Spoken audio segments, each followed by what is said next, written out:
Hey everyone, so today we're diving into what's basically a brand new rulebook for business.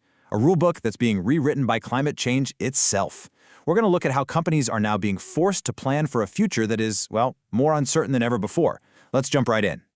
So think about it for a second. How does a company actually plan for a world filled with wildfires, massive floods, and a whole new wave of climate regulations? I mean, it's a huge, huge challenge. And it's one that investors and regulators are demanding an answer to right now. The key, it turns out, is a strategic tool designed for this exact kind of uncertainty. And that tool is called scenario analysis. But let's be super clear about what this is. This is not about getting out a crystal ball and predicting one single future, not at all. It's about building a strategy that's tough enough, resilient enough to handle several different, plausible futures. You can almost think of it as a massive, strategic what-if game played on a global scale.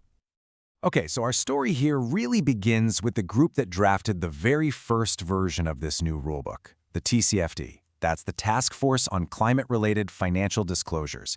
You can think of them as the original architects, the ones who drew up the first blueprint for how companies should even begin to talk about climate risk. The whole TCFD framework was about one thing: strategic resilience. It pushed companies to imagine these different climate futures and then ask themselves a really simple question: would our business actually survive this? But here's the part that was so critical.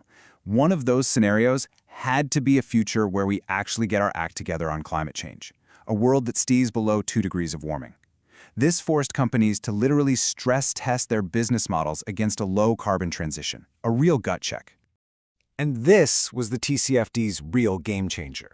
This wasn't just some theoretical homework assignment. It built a bridge, a really necessary one, between talking about climate risk in vague terms and actually putting hard numbers on it. It forced the question, okay, but how does this scenario really affect our assets? What does it do to our cash flow? For the very first time, climate risk was being tied directly to the numbers on the balance sheet. And that brings us to Act 2, because this is where the story takes a really dramatic turn.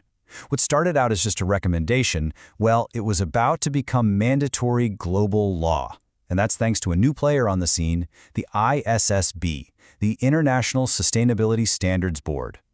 You know, this shift from the TCFD to the ISSB's new standard, it's everything.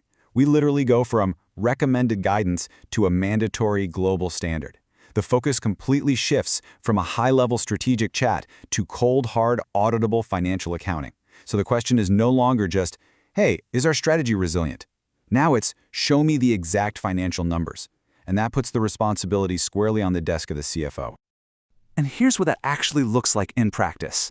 The ISSB demands this clear, auditable paper trail all the way from the risk to the final report. Step 1, identify all your risks. Step 2, quantify exactly which of your assets are vulnerable, down to the percentage and dollar value. Step 3, adjust all your future cash flow projections based on that. And finally, Step 4, disclose everything in your official, audited financial statements for the whole world to see. There's nowhere to hide. Okay, so what do these future scenarios actually look like? I mean, are companies just making them up? Well, thankfully, no. They don't have to invent them from scratch. There's a standardized set of pathways they can and should use. These are the main archetypes from a group called the NGFS. That's the Network for Greening the Financial System, basically a club of the world's central banks. And they lay out the core trade-offs really clearly.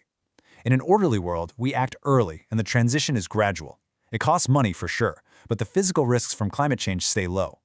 In a disorderly world, we wait too long and then panic. The action is late and abrupt, causing chaos. And in a hothouse world, well, we just fail to act at all.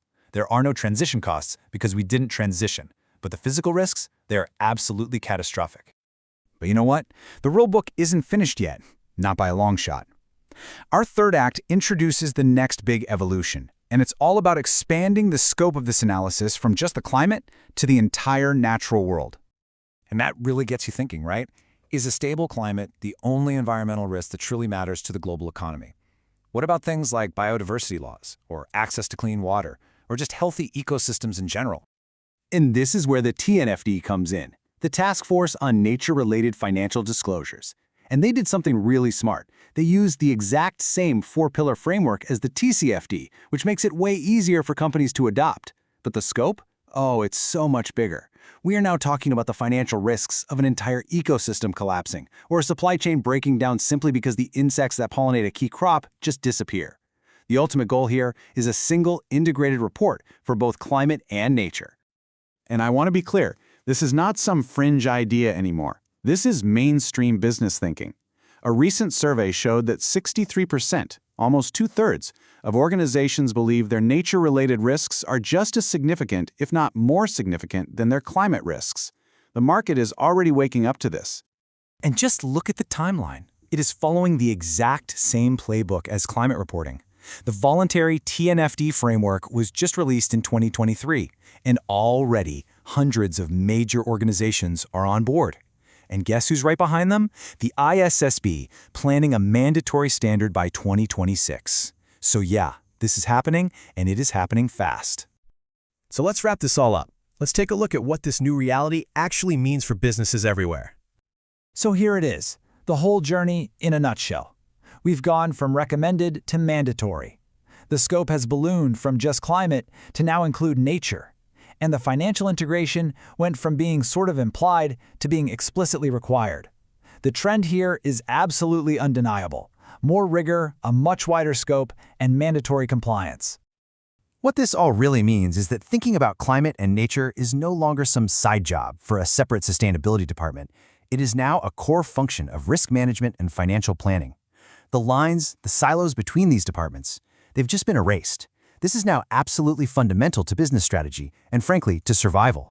And that leaves us with one final massive question. As this new, totally transparent rulebook becomes the global standard, it's going to create clear winners and losers. The big question we're left with is, who will they be? And that's all for this deep dive. If you found this useful, we'd love it if you'd like, share, and subscribe for more explainers on the big topics that are shaping our world. Thanks so much for watching.